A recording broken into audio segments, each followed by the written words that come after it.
In this video, we're gonna go over patch, split, extrude, and the gumball tool. So if you click on the outer edge and type in patch here, you see that there's a menu similar to the rebuild menu that allows us to specify the number of control points we want to have. So we click OK. And then let's type in split.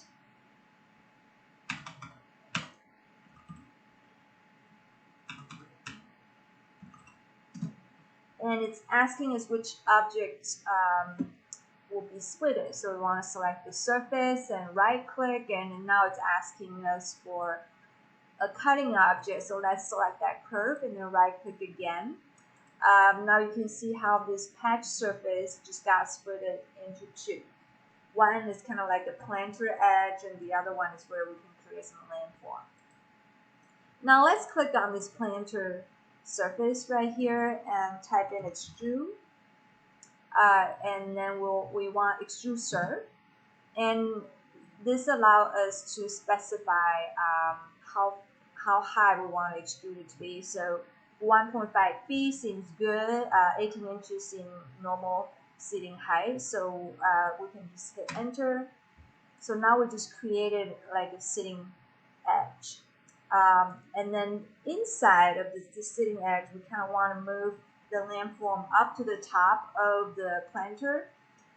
So instead of typing in move M, like last time, we're going to use the gumball tool today. Let's just click on gumball here.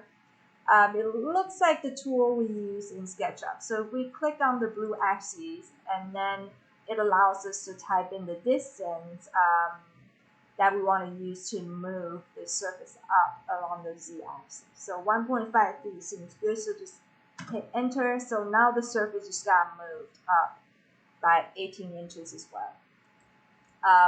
So what we want to do now is to turn on the control points by pressing down F10, and then we can select multiple points holding down Shift key,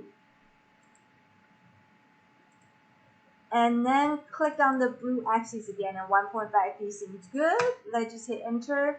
So now you can see we just moved some of these control points up to create a similar landform as last time, and this time a lot easier with the gumball tool without having to switch between different views.